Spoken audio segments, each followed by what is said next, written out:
This is Armita Gobadi. I'm gonna be your instructor for the mini semester that we are having over summer. Today we're gonna talk about who is gonna be your instructor, which gonna be me. We're gonna overview the syllabus. We're gonna talk about assignments, and in general, we're gonna talk about what comes next.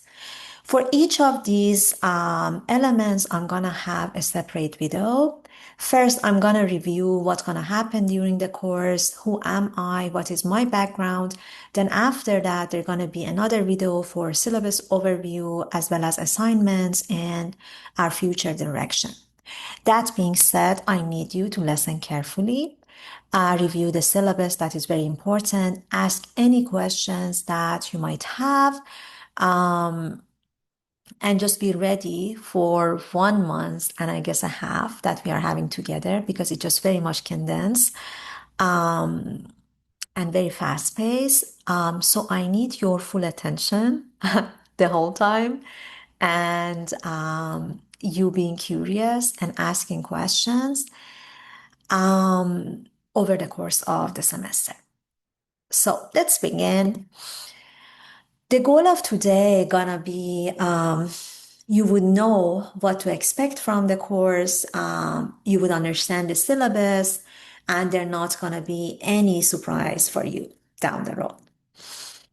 That being said, let's begin talking about me a little. My name is Armita Gobadi. My gender pronouns is she, her, hers. I'm a PhD in developmental psychology, and my minor is in cognitive science. And also, I have a second minor in applied linguistics. I'm going to talk about this section even more. But here is me. I guess it was like a year and a half that I graduated from my PhD. And here is my amazing mentor, Dr. Osherishkin. She is a big name in bilingualism and child development. We're going to actually review some of her articles too during our class. But back to the point, you can call me Armita. I'm very happy to be called Armita. If you don't feel comfortable, you can call me Professor Gobadi. My last name is literally Gobadi or Dr. Gobadi. It's just totally your call. I'm an Iranian. I'm born and raised in Iran. You can just see Iran up there. Then here comes the US. It's very far. It's just literally 22 hours flight, I guess directly. I always have layovers, so I cannot talk about, how long does it take directly, but you can just see the distance from here. My ethnicity gonna be Persian. I guess you are very familiar with Persian cats. They are very, very lovely.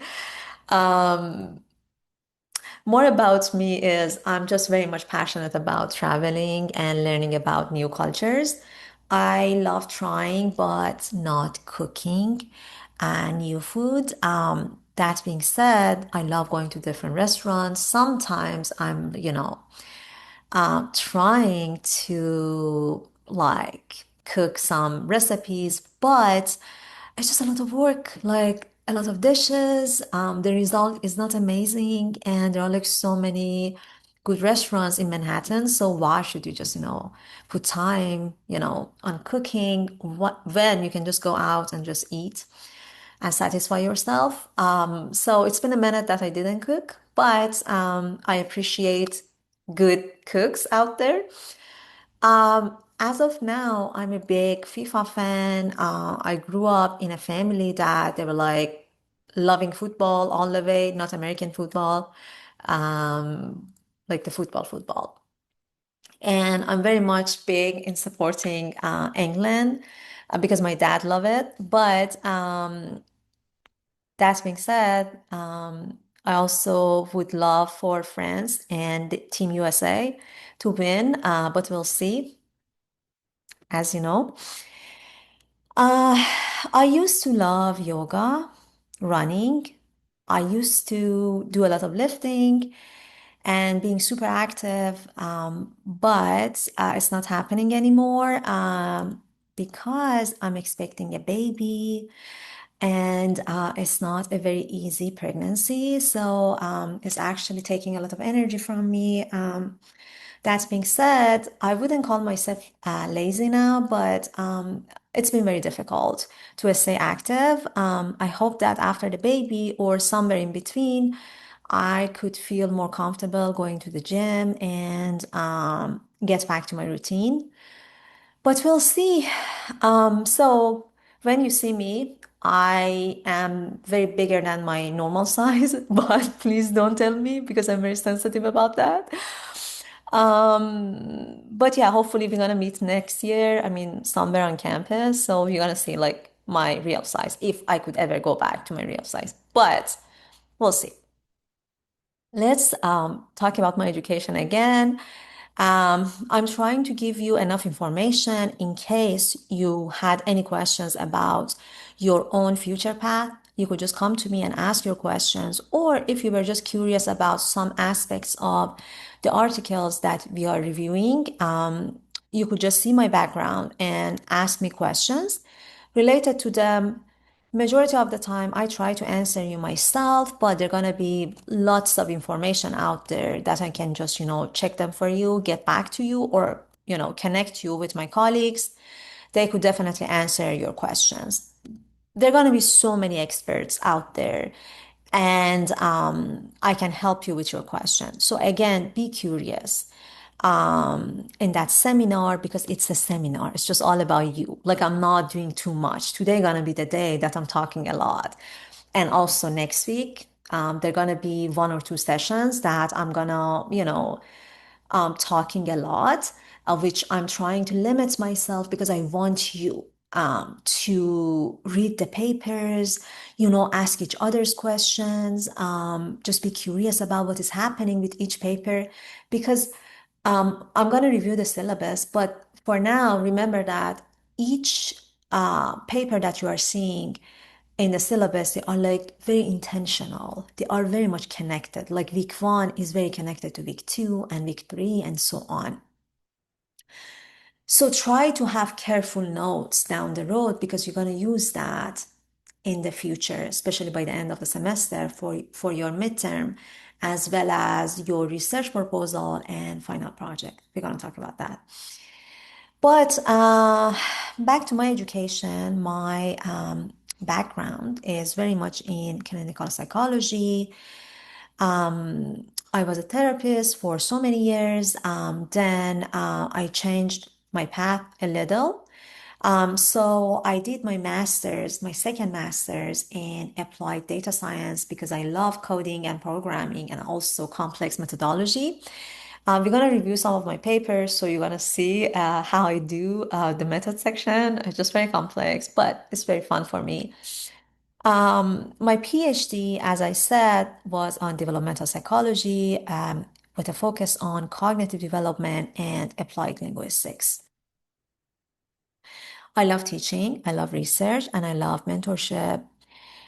I've been teaching for almost 11 years now. Main courses that I've been teaching is developmental psych, cognitive science, health psychology, and so on. I've been teaching in different schools wherever I did my internship or my education. I definitely try to teach at least one course here and there. So I taught at Georgia Tech, Georgia State University, UCLA, Emory, and Barnard, and one semester at Columbia too.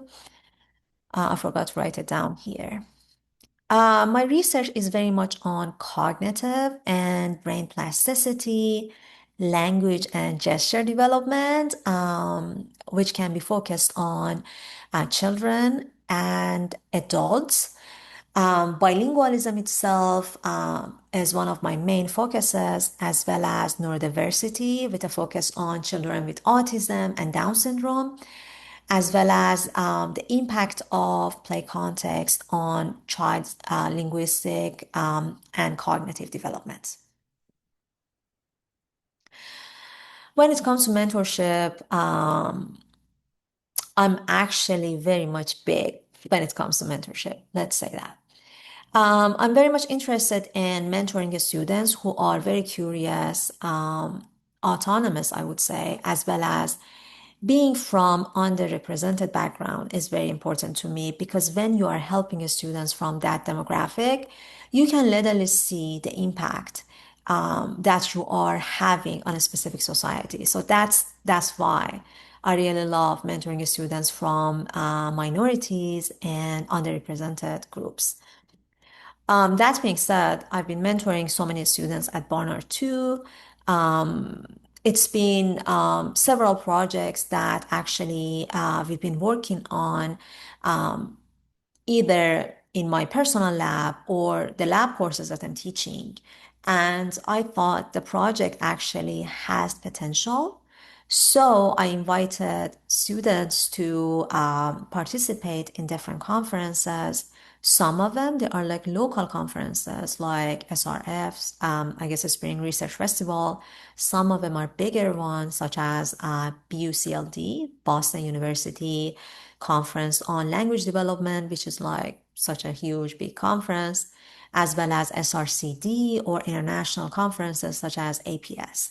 So it's just very much depending on yourself, how much effort you're going to put on your project, the course that you are taking, whether you want to do business as usual, just, pass a course, get, a good grade, or you want to do more, you want to learn more. If you really want to learn more, I'm here for you. I'm here to help you.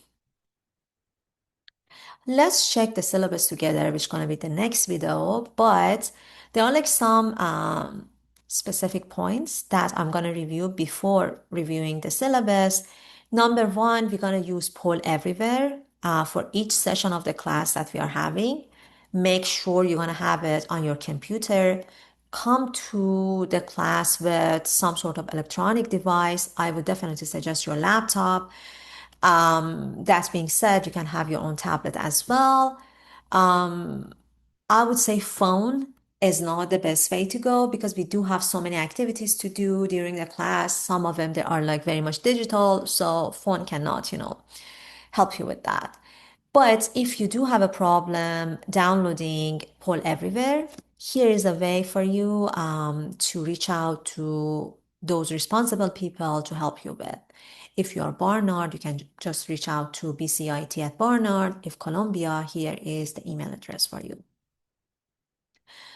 We're gonna use an annotation app, which is Hypothesis. It's very much incorporated to your coursework or Canvas. So basically, for each session, we're gonna have 4 readings, except the session on Monday, which is like only two readings. For any sessions after that, we're gonna have 4 readings, which each reading gonna be presented by 1 or 2 groups. Um, that being said, all the students in the class, they're gonna read the reading and they're gonna annotate the reading based on 4 specific criteria that I'm gonna show you the rubric soon. So you have to use that app, which is very much in your Canvas, to comment on those specific readings. By the end of each session, like the last 30 minutes, we're gonna have a reflection assignments, which you're gonna start with one specific point that you got it from the class, either from the lecture, if we have a lecture, or the discussion that we are having, and you're gonna elaborate on that specific point. For example, on our Monday session, next Monday session, I'm going to talk about bilingualism as a general idea. I'm going to tell you, for example, the idea of language attrition, the idea of how, for example, first language can or cannot dominate your second language. How come you could be, for example, a Spanish native speaker, but suddenly by age 40, you could just, forget whatever Spanish you knew because your German or your English gonna dominate that. You're gonna just pick up that one idea and you're gonna elaborate on it during your reflection. You're gonna try to connect that to your own understanding from the previous courses that you've been taking either at Columbia, at Barnard, or even back then in your other degree. Or, for example, a podcast you listened about bilingualism. Or, for example, a simple search, a YouTube video that you watched. It's gonna be only 1 point. It's gonna, or maybe 2 points max. You're not gonna review the whole session. Oh, professor came to the class. She was happy today. She said hello. Then we had article number one, which was about this and that. No, no, we're not gonna do that. I don't need you to review. I just need you to elaborate and go deep about one specific point and try to think, very creatively about whatever is happening during the class. I need you to listen to all those discussions and try to just be interesting in your reflection. That's the whole aim of the reflection. It does have 2 points.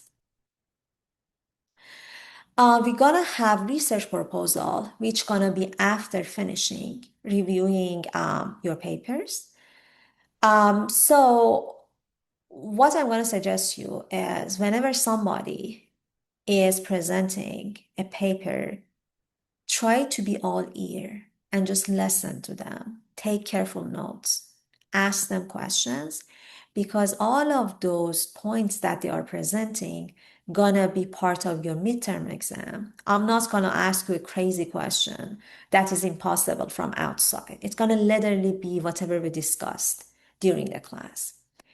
Out of those discussion, you're gonna have a perfect grade for hopefully, if you would listen, for your midterm exam, as well as your research proposal, which is like literally happening after finishing the reading. And I'm gonna help you to develop that idea of research proposal. You're gonna pitch the idea during the class, your peers gonna feedback you. At the same time, I'm gonna develop the idea with you, so you're gonna have your proposal ready. Then comes your final project, which is gonna be a developed version of your your research proposal. Again, I'm gonna help you with your final project as well. There's gonna be a clear rubric for that. And we're gonna do both of them, like both research proposal and final project during the class. My main aim is to do the major works inside of the class and put limited amount of work for you outside of the class. Because it's a seminar, I really feel like we have to do all the work inside of the class. By the end of the semester, we're gonna have a selfie, which is a tradition of every class that I'm teaching. You're gonna be very proud of yourself also by the end of the semester because you're gonna have one line extra as a research project that is very hands-on in your own resume. You're gonna be again very happy about the result. Well, you're gonna suffer a lot finding that topic that's gonna just, make me happy, that is good enough, that is creative. But once you found it, you're gonna be just very happy about your own progress because you know that that was your topic. That was something that you found it. That being said, finding a good topic requires you to listen, to interact, to engage. You cannot use AI to just generate that topic for you. AI is amazing. I mean, I love Claude. As of now, I love Claude, but maybe next month it's gonna be something else. But it cannot replace your own creativity. You can use AI to explain like differences for you. What is a literature review? What is, for example, a narrative? Whenever you're answering a question. But you cannot ask AI to write a literature review for you. If at any point I would just understand this, it's gonna like figure this out, it's gonna be a no-no for me. And in general, I'm a very chill person, but this is like something that really upset me because I want you to learn something. And if you are using AI to just write a section for you or a research proposal for you, you're not going to learn anything. So I feel like we both are wasting our time and we're not going to let this happen. So again, any assignments that I'm literally saying that you have to do yourself should not be like used, like you should not use AI to like do that assignment. If you feel like if you feel like unsure about what to do, I would say don't use it. But if you feel like, okay, there is a possibility that professor might be okay with it, try to consult with me instead of like doing your whole analysis using like some sort of AI. Then I would figure that out by asking you some questions during your presentation. If you feel like you should not use AI for your analysis, come to me and ask and just say that, hey, I might use some sort of AI for doing like my t-test. How do you feel about that? I'm gonna tell you what to do next. What do you expect from you? I want you to be engaged. I really want you to be on top of your assignment. I really want you to follow Barnard honor code. I want you to be respectful, either whenever you are presenting, either whenever you're asking somebody a question.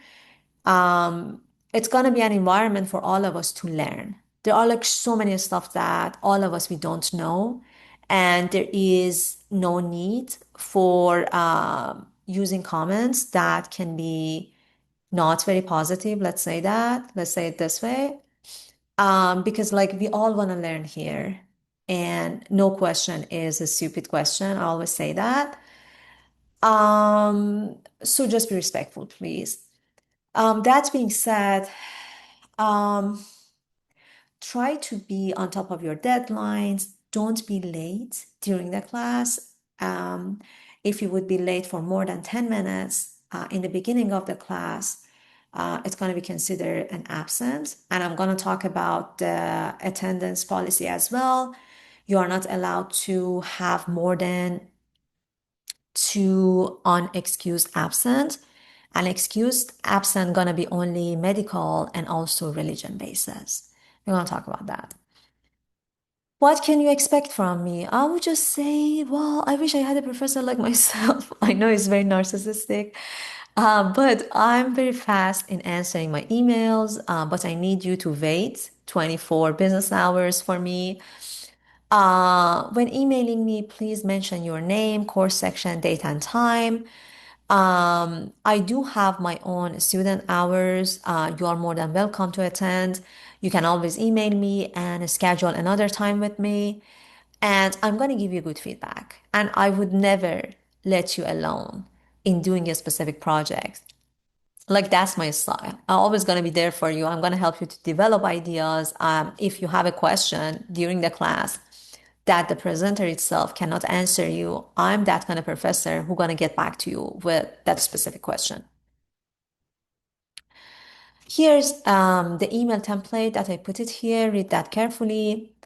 If you have any question about your syllabus, you can just get back to me. And in the next video, I'll do my best to review the syllabus. Thank you.